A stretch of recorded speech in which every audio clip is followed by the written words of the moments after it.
ఓం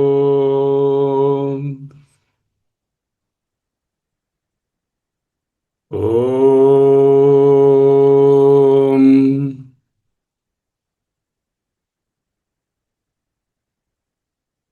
ఓం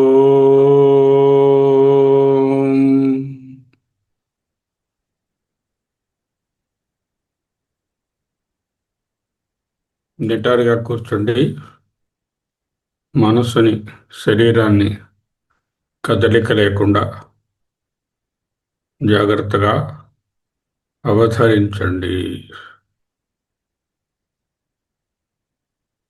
అహమస్మి, అహమస్మి, అహమస్మి. మహావాక్యరత్న ప్రభావళి ఉపదేశవాక్య ప్రకరణం కేనోపనిషత్తు. తదేవ బ్రహ్మత్వం విద్ధి నేదం యదిదముపాసతే యన్మనసా న మనుతే ఏనాహురం మనోమతం తదేవ బ్రహ్మత్వం విద్ధి నేదం యదిదముపాసతే తద్బ్రహ్మ త్వం ఏవ విద్ధి తద్బ్రహ్మ త్వమేవ విద్ధి ఇదం యదిదం ఉపాసతే నా ఏన మనసా న మనుతే.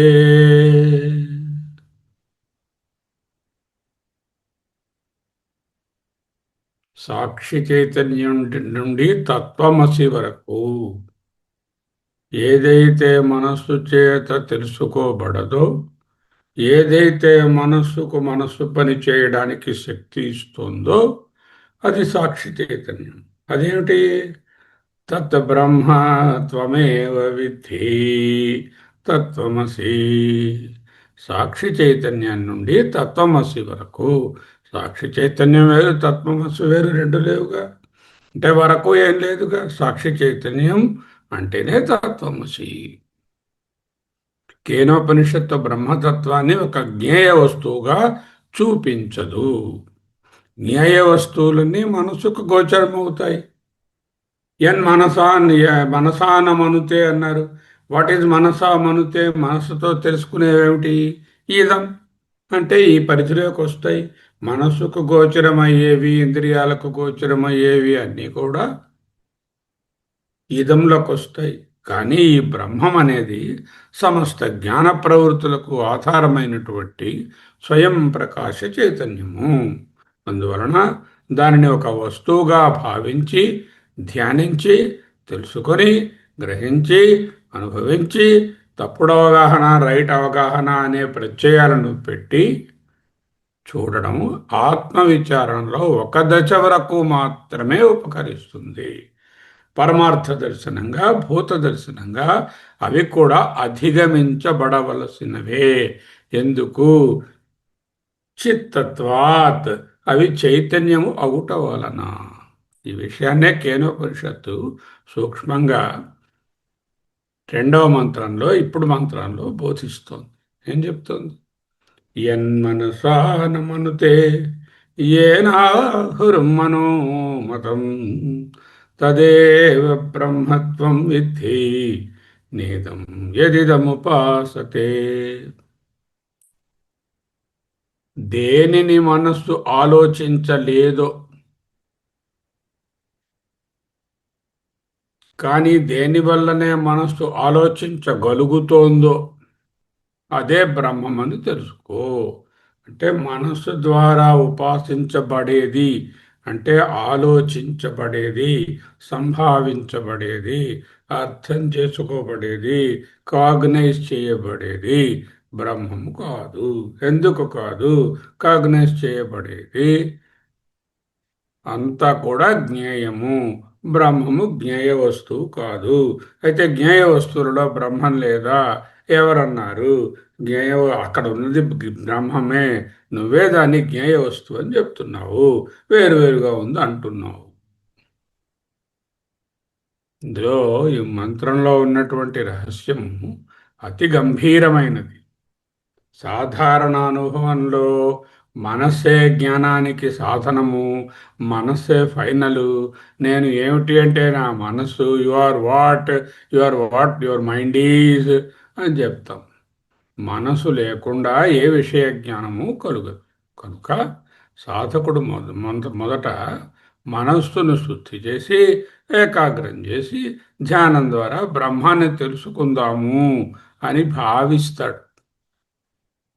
అన్నం తినే ప్లేటు, కాఫీ తాగే కప్పు, స్పూను కడుక్కుంటున్నట్టుగా మనస్సును కూడా శుద్ధి చేసుకుంటే నువ్వు బ్రహ్మాన్ని తెలుసుకుంటావు. ఇది ప్రైమరీ బోధన. ఇది సాధన దృష్టిలో మొదటి మంచి మార్గమే, తప్పేమీ లేదు.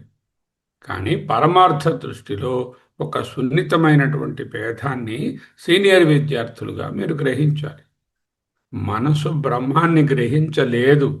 ఎంత తోమినా కూడా, ఎంత శుద్ధి చేసినా కూడా మనస్సు బ్రహ్మం వైపు తిరిగి చూడలేదు. ఎందుకంటే మనస్సుకు స్వయముగా తెలుసుకునే శక్తి లేదు.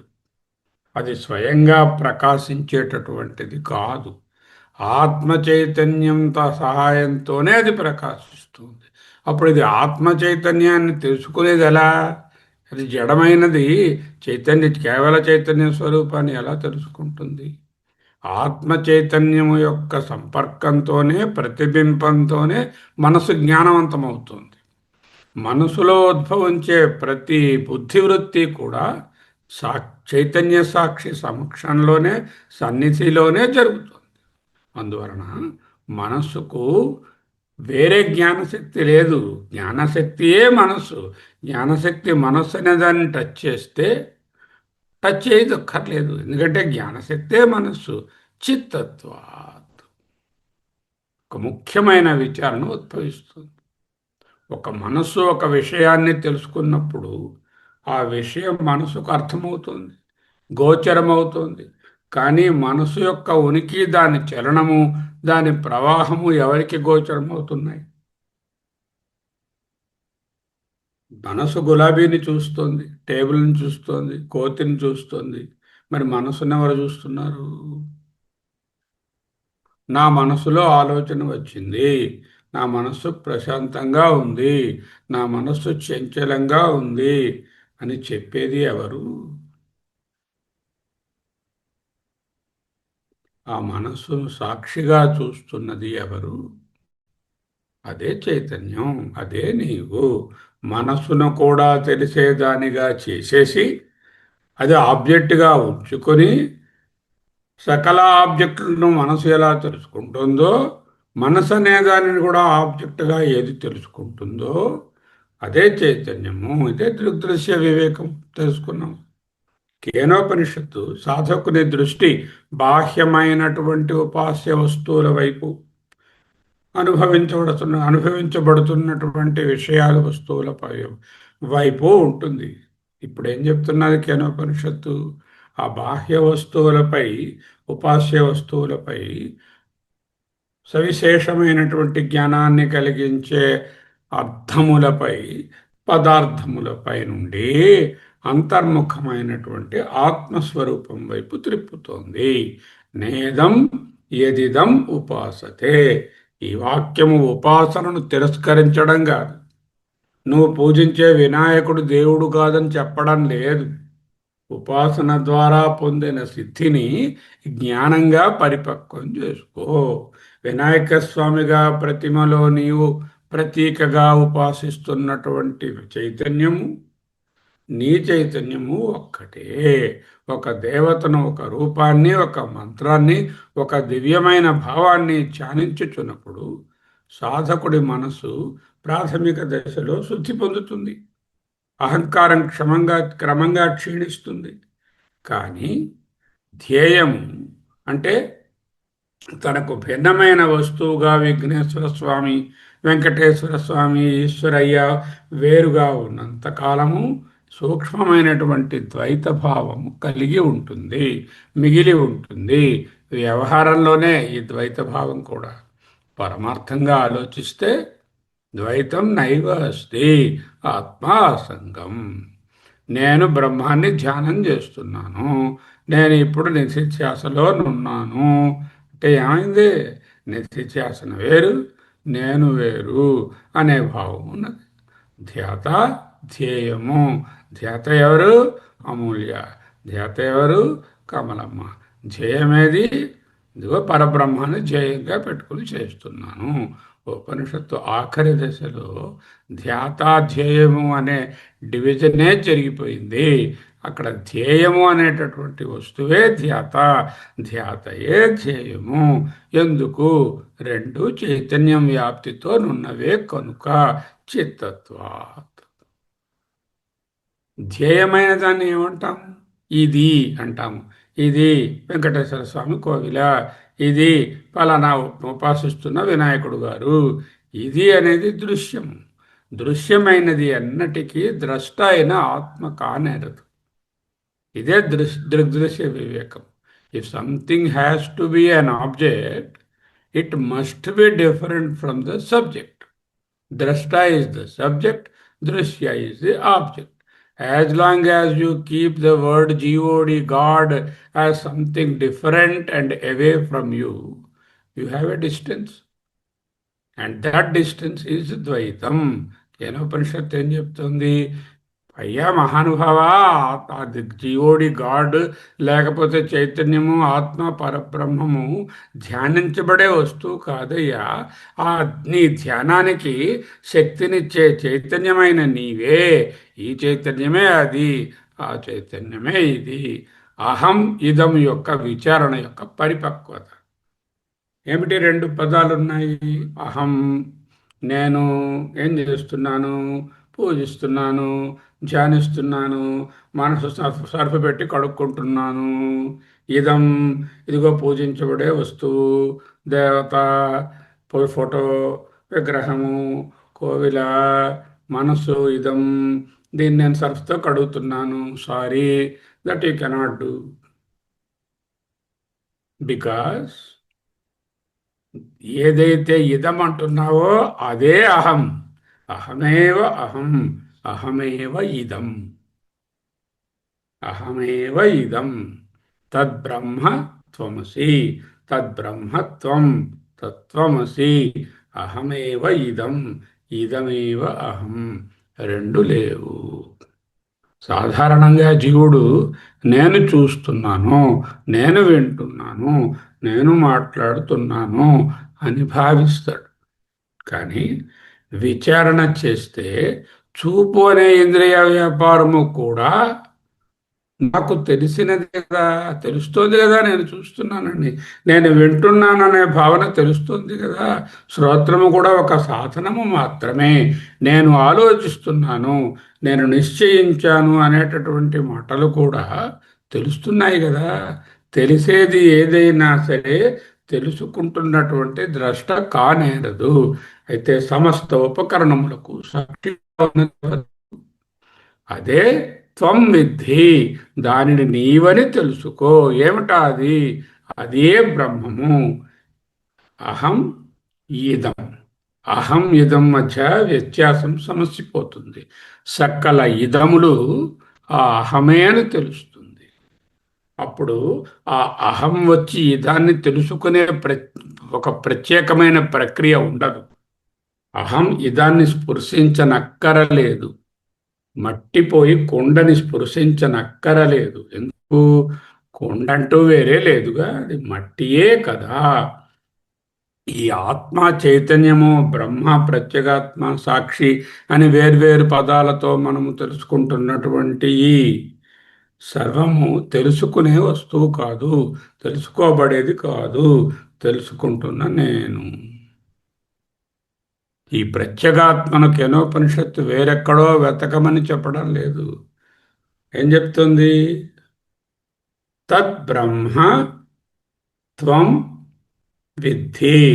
తద్బ్రహ్మ, ఏదైతే తత్తని దూరంగా ఎక్కడో ఉందని వెతుకుతున్నావో ఆ వెతుకుతున్న తద్బ్రహ్మ నీ దగ్గరే నీవే అయి ఉంది అత్యంత సమీపమైనది. అహమస్మి, అహమస్మి.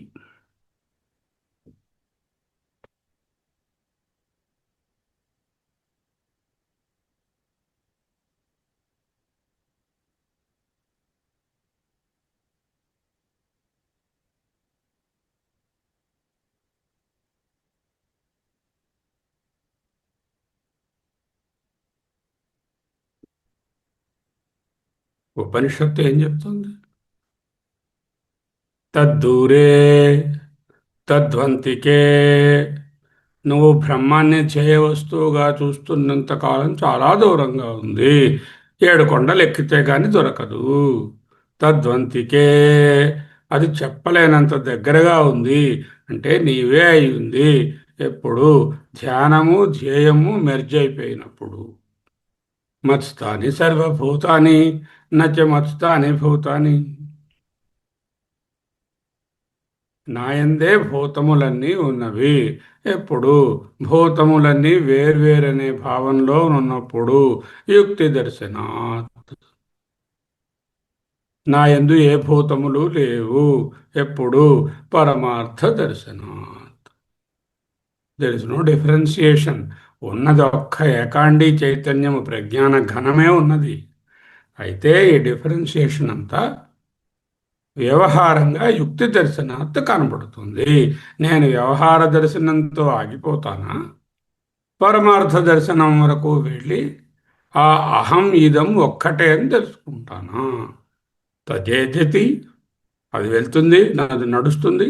తన్నైజతి, అది నడవదు. విరుద్ధంగా ఉన్నట్టు కనిపిస్తాయి. వాచ్యార్థంగా విరుద్ధమే. ఎందుకు? బ్రహ్మ అంటే ఈశ్వరుడు నేనేమిటి?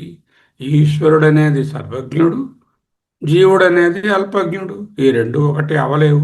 ఈశ్వర ఈజ్ ఈక్వల్ టు జీవ you cannot consider, because as long as you have the ఉపాధి. ఉపాధులను చెరిపేస్తే అప్పుడు ఉన్నది అక్కడ చైతన్యమే, ఇక్కడ చైతన్యమే, అంతటా చైతన్యము. అంటే గోడలను తీసేస్తే ఈ రూమ్ ఆకాశం వెళ్ళి బయట ఆకాశాన్ని ముట్టుకుంటుందా? బయట ఆకాశము రూమ్ ఆకాశము కంటిన్యూస్గానే ఉన్నాయి. నువ్వు ఉపాధి అనే గోడ పెట్టావు, ఆ గోడ పడగొట్టేస్తే ఒకటే ఆకాశం. ఈశ్వరుడినే ఉపాధి, ఈశ్వరుడు గారి ఉపాధిని, జీవుడు గారి అవిద్యా ఉపాధిని, ఈశ్వరుడి మాయోపాధిని తొలగించి చూసిన పెద్దప. ఇక ఈశ్వరుడిలోనున్న చైతన్యము, జీవనులోనున్న చైతన్యము నువ్వు వచ్చి ముట్టుకోవడం ఎక్కడుంటుంది? ఉండదు కదా. మత్స్థాని సర్వభూతాని నచ మత్స్థాని భూతాని. తద్దూరే తద్వంతికే తదేజతి తన్నైజతి అణోరణీయాన్ మహతో మహీయాన్. నువ్వు ఊహించిన అన్నిటికంటే చాలా చిన్నది, నువ్వు ఊహించలేనంత పెద్దది. ఎలా ఏదైనా ఒక వస్తువు అయితే ఉంటుందా? ఉండదు. అంటే ఏమిటి? సర్వవ్యాపకము అని అర్థం. దానికి అంతకన్నా మరేం లేదు. దానికి పరిమాణము లేదు, సర్వవ్యాపకము అని చెప్పడం. ఇవన్నీ విరుద్ధమైన వాక్యాలుగా కనిపిస్తాయి. తదేవ బ్రహ్మత్వం విద్ధి. ఆ బ్రహ్మమే నీవు. Sorry sir, I'm not able to understand. I as a limited కమల, how can I be that Brahman? Very unfortunate, my dear Kamala. You are not supposed to keep this idea that you are the Kamala. Shed it off. Then what happens? I become Brahman. Then no becoming. I am Brahman. ప్రత్యేగాత్మను కేనోపనిషత్తు ఎక్కడో వెతకమని చెప్పటం లేదు. అది మనకంటే అనుభవములన్నిటికీ ఆధారమైనటువంటి సాక్షి చైతన్యము. దానిని తెలుసుకొనుటకు మరొక సాధనము అవసరం లేదు. ఏమి సాధనలు ఉన్నాయి మీ దగ్గర? ఏవో ఉన్నాయి, చాలా ఇంపార్టెంట్ పనిముట్లు. చక్షు ఉంది, వాక్కు ఉంది, కర్మేంద్రియాలు, జ్ఞానేంద్రియాలు, అంతఃకరణాలు, అవన్నీ చూపించి నానా ఆ విధంగా తెలిసేది కాదురా. ఆ బ్రహ్మ నీవే. తదేవ బ్రహ్మత్వం విద్ధి. ఇతర వస్తువులను చూడడానికి, వినడానికి, తెలుసుకోవడానికి ఆ పనిముట్లు ఇతరంగా చూడాలి అంటే ఉంటాయి. ఏకాండిగా చూడాలంటే వాటితో పని లేదు. నువ్వు చూస్తున్నా చూడనట్టే, వింటున్నా విననట్టే. స్వయం ప్రకాశ స్వరూపమైన ఆత్మస్వరూపము ఇతర ఉపనిషత్తు అయినటువంటి చాందోగ్యంలో తత్వమసి అనే మహావాక్యంగా ప్రకటించబడినది. ఆ తత్వమసే ఇక్కడ అహం ఇదం భేదాన్ని చెరిపేస్తూ తదేవ బ్రహ్మత్వం విద్ధి. నా ఇదం యదిదం అంటూ రెండు మార్లు చెప్పింది. నా ఇదం అంటే బాహ్య వస్తువులు, యదిదం అంతఃకరణంలో ఉన్నటువంటి భావనలు, ఈ రెండు నా కాదు. ఎందుకు? వాటికి స్వతంత్రమైనటువంటి ఆ భావనలకు ఎగ్జిస్టెన్స్ లేదు. ఆత్మ చైతన్యం ఉంటేనే ఆ భావనలు ఉన్నాయి. చూసుకో, అది నీవు ఉపాసించే వస్తువు కాదు అని చెప్పిన తరువాత అది నీ స్వరూపమే అని సూచిస్తోంది. ఇక్కడ ఎక్కిస్తోంది మెట్టు. ఉపాసించడం అనేది మొదటి మెట్టు అవుతే అది నీవే అని తెలుసుకునేది పరాకాష్ఠ అయినటువంటి మెట్టు. తత్తనగా జగత్తుకు కారణమైనటువంటి బ్రహ్మ, త్వమ్మనగా శరీరంగా భావిస్తున్నటువంటి జీవుడు. ఈ రెండు ప్రత్యక్షంగా చూస్తే భిన్నాలు. జీవుడు పరిమితుడు. జగత్కారణమైనటువంటి బ్రహ్మని ఈశ్వరుడు అంటాము, ఆయన అపరిమితుడు. జీవుడు అల్పజ్ఞుడు, ఈశ్వరుడు సర్వజ్ఞుడు. జీవుడు కర్తృత్వ భోక్తృత్వాలలో ఉన్నాడు, ఈశ్వరుడు జగన్నియంత. జీవుడు వాసనలతో దేహాన్ని పొందుతాడు, ఈశ్వరుడు వాసనలకు మాయకు అతీతంగా మాయను నియంత్రిస్తున్నవాడు. కానీ ఈ భేదాలు ఈశ్వరునికి ఈశ్వరుడనే ఉపాధి, జీవుడికి కమలమ్మ అనే ఉపాధి వలన కలిగాయి.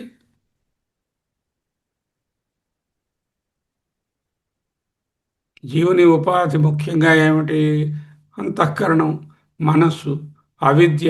అందుకే యన్మనసానమనుతే ఏన మనోమతం తదేవ బ్రహ్మత్వం విద్ధి నేదం యదిదం ఉపాసతే. ఉపాధి ధర్మాలను విస్మరించి పక్కన పెట్టి చూస్తే ఒకటే ఏకాండీ చైతన్యం, ప్రజ్ఞానం ఘనమే ఉన్నది. తత్వమసి అనగా పరిమితుడనైన నేను సర్వజ్ఞుడనైన ఈశ్వరుడననే అర్థం కాదు. విరుద్ధ ధర్మాలైనటువంటి వాటిని వదిలివేసి ఏదైతే సమాన ధర్మమో చైతన్యమో దానిని తీసుకుంటే జగదజహ లక్షణంతో ఉపాధుల వెనుక ఉన్న స్వరూప ఏకత్వాన్ని తెలుసుకుంటే అదే తత్వమసి, అదే తదేవ బ్రహ్మత్వం విద్ధి.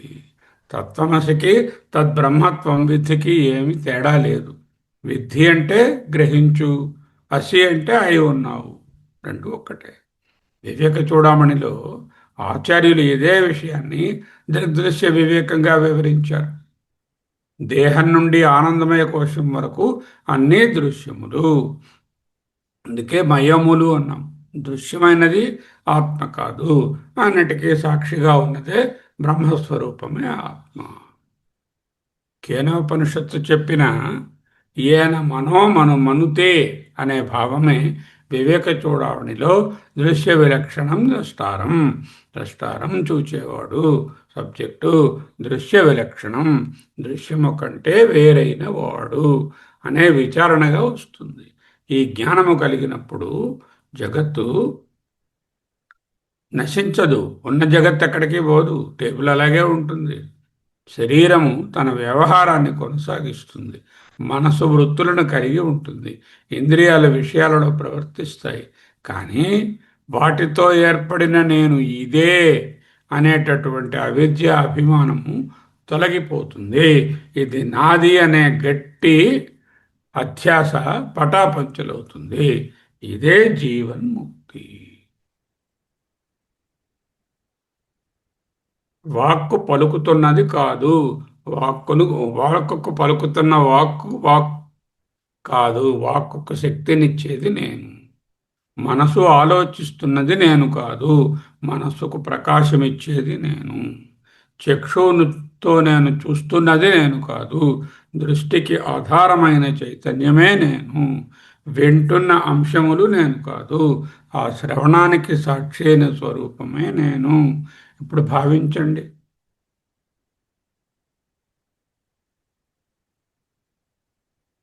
న శ్రోత్రం న జిహ్వా న చఘ్రాణ నేత్రం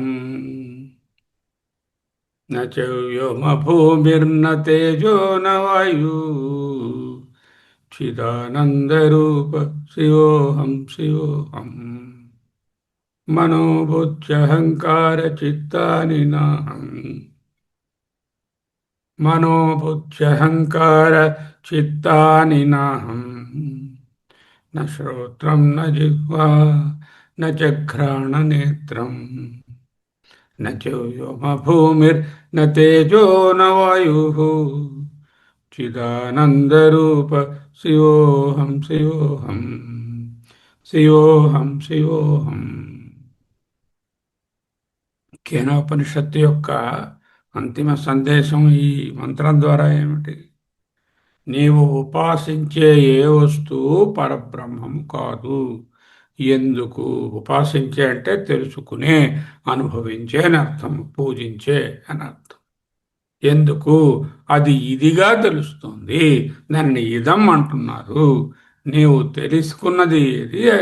ఏది ఈ ఇదమేది నీవు కాదు. నీవు సమస్త జ్ఞానానికి ఏదైతే ఆయతనమో ఆ సాక్షి చైతన్యం. ఈ సాక్షి చైతన్యమే బ్రహ్మము. బ్రహ్మము నీకంటే వేరు కాదు. తదేవ బ్రహ్మత్వం విద్ధి. నా ఇదం యదిదం ఉపాసతే. ఈ ఆత్మనే తత్వమసి అని శృతి ప్రకటించింది. తత్వమసి అన్నా తద్బ్రహ్మత్వం అన్న ఒక్కటే అర్థం. కేనోపనిషత్తు యొక్క మౌనమైనటువంటి బోధ. ఎందుకు? అక్కడ వాక్కు ఆగిపోతుంది. యద్వాచ అనభ్యుచితం ఏన వాగభ్యుచ్యతే తదేవ బ్రహ్మత్వం విద్ధి నేదం యదిదముపాసతే. అక్కడ మనసు నిలిచిపోతుంది. యన్మనసానుమనుతే ఏనాహుర్మనుమతం తదేవ బ్రహ్మత్వం విద్ధి నేదం యదిదముపాసతే. అక్కడ చూపు, దృష్టి నిలిచిపోతుంది. యక్షుషాన పశ్యతి ఏన చక్షుంషి పశ్యతి అతదేవ బ్రహ్మత్వం విద్ధి నేదం యదిదముపాసతే. అక్కడ చెవులు దానిని విని తెలుసుకోలేవు శ్రవణం ద్వారా. శ్రోత్రేణ న శృణోతి ఏన శ్రోత్రమిదం శృతం తదేవ బ్రహ్మత్వం విద్ధి నేదం యదిదముపాసతే. అక్కడ నీ క్రియాశక్తి అంతా నిలిచిపోతుంది. అక్కడ యత్ ప్రాణేన ప్రాణతి ఏన యాన ప్రాణతమిదం సర్ తతం తదేవ బ్రహ్మత్వం విద్ధి నేదం యదిదముపాసతే. తదేవ బ్రహ్మత్వం తదేవ బ్రహ్మత్వం తద్బ్రహ్మ ఏవ త్వం తద్బ్రహ్మత్వమేవ తద్బ్రహ్మత్వమేవ త్వమేవ తద్బ్రహ్మ తద్బ్రహ్మత్వం బ్రహ్మత్వం బ్రహ్మ ఏవ త్వం తదేవ బ్రహ్మత్వం త్వం బ్రహ్మమేవ త్వం బ్రహ్మ ఏవ తదేవ బ్రహ్మత్వం తద్బ్రహ్మత్వమేవ త్వం తద్బ్రహ్మమేవ తదేవ బ్రహ్మత్వం తదేవ బ్రహ్మత్వం త్వం బ్రహ్మమేవ విద్ధి అసి విద్ధి అసి విద్ధి అసి.